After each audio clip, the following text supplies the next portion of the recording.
Hello, wild people. Do you have the right stuff to be a long-distance backpacker? I'm not talking about gear, which is what many YouTube backpacking videos focus on. Today, I'm going to talk about that one important item you must have in the tank if you want to succeed on a long-distance hike.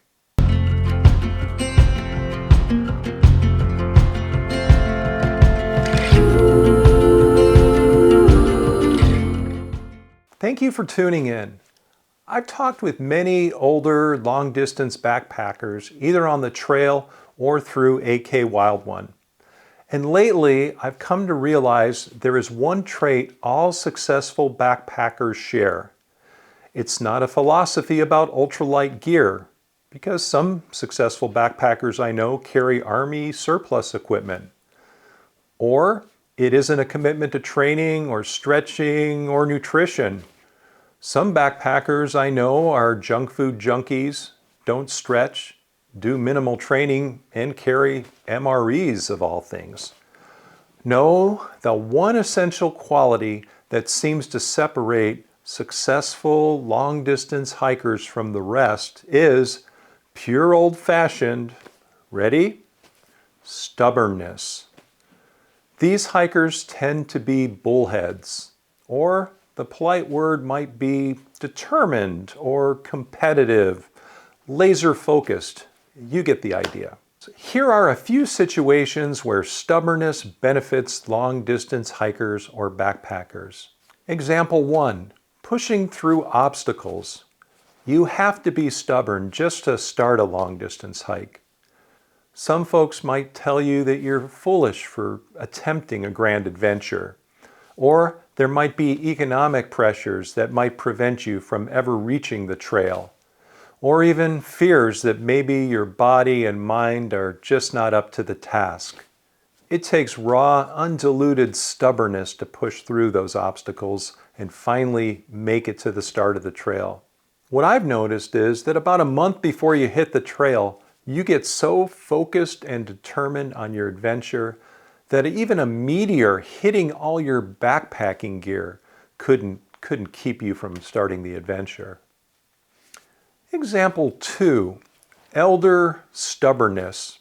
You have to be really stubborn if you're going to attempt a through hike when you're older and maybe a little off your rocker.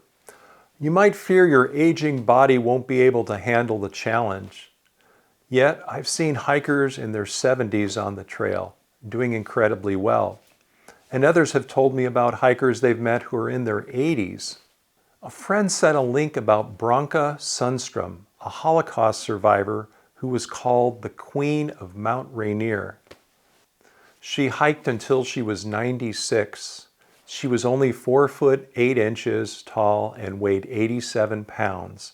But on the trail, she was a powerhouse. As you read through the article I'll link in the description, you get a sense she was focused, determined, and yes, stubborn. One reason I think older hikers tend to be in a special class of stubbornness is they recognize sooner, more so than later, their bodies might not be able to handle long-distance hiking, and they need to make the most of the time the heart, mind, and body are willing. The third example, stubbornness to train. As you've probably seen, I'm an advocate of training before you take a long-distance hike. A strong training routine prior to hitting the trail helps your body and mind transition to the rigors of the trail. It's not easy to delegate time to walking or exercising each day before a big trek because a job, family, and work obligations demand time.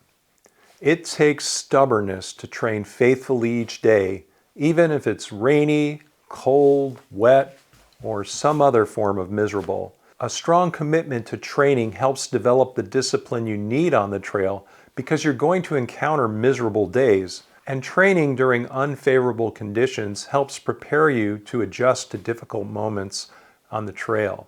The fourth benefit of stubbornness is it helps you persevere through pain. I've known hikers who have endured severe shin pain, bad blisters, a variety of medical conditions, twisted ankles, and yet they find the grit to keep going. I think these hikers adopt a now or never attitude. You know, they think there's a chance that this could be their last hurrah on the trail, so they make the most of it, even if it means hiking with pain. So yeah, stubbornness to keep going is a thing. Dare I say, a virtue. Being stubborn also helps you keep focus on an intangible goal.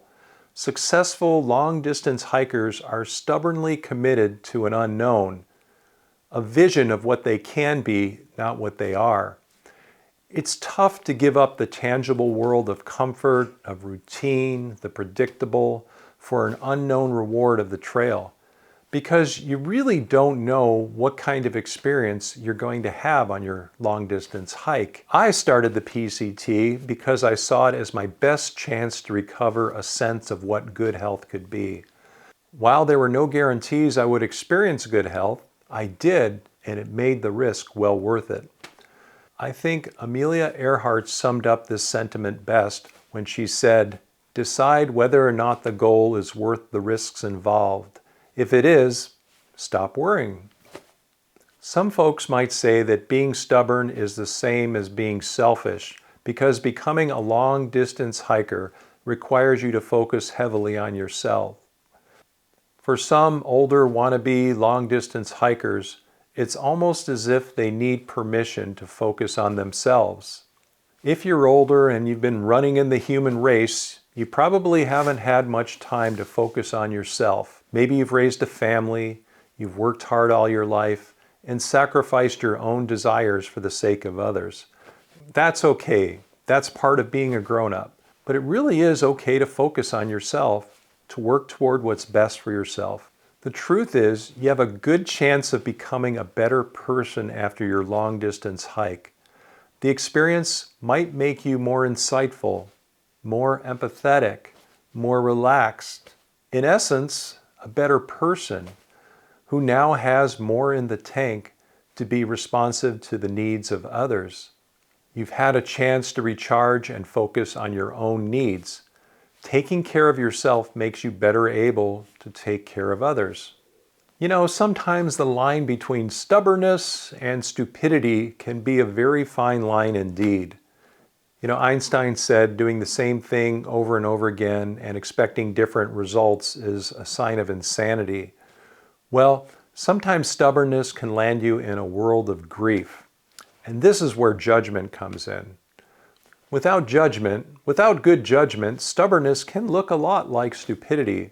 For example, you don't want to cross a raging river that has a good chance of sweeping you away, cross an active avalanche path, or sacrifice your lungs to push through smoky country.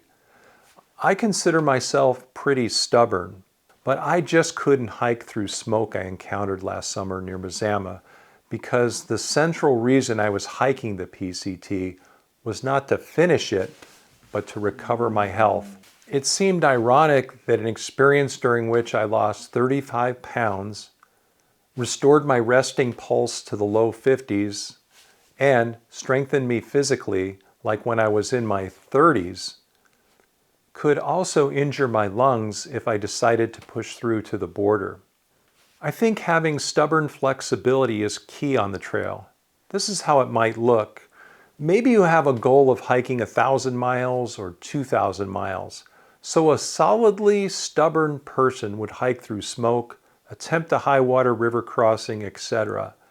But someone with stubborn flexibility might decide to flip over a treacherous section in order to keep the trip going. That seems more reasonable to me and a better way to fly. Well, wild people, what do you think about the virtue of stubbornness on the trail? Please let me know in the comments. Well, thank you for tuning in, and I look forward to seeing you again. And until we meet again, live wildly, my friends.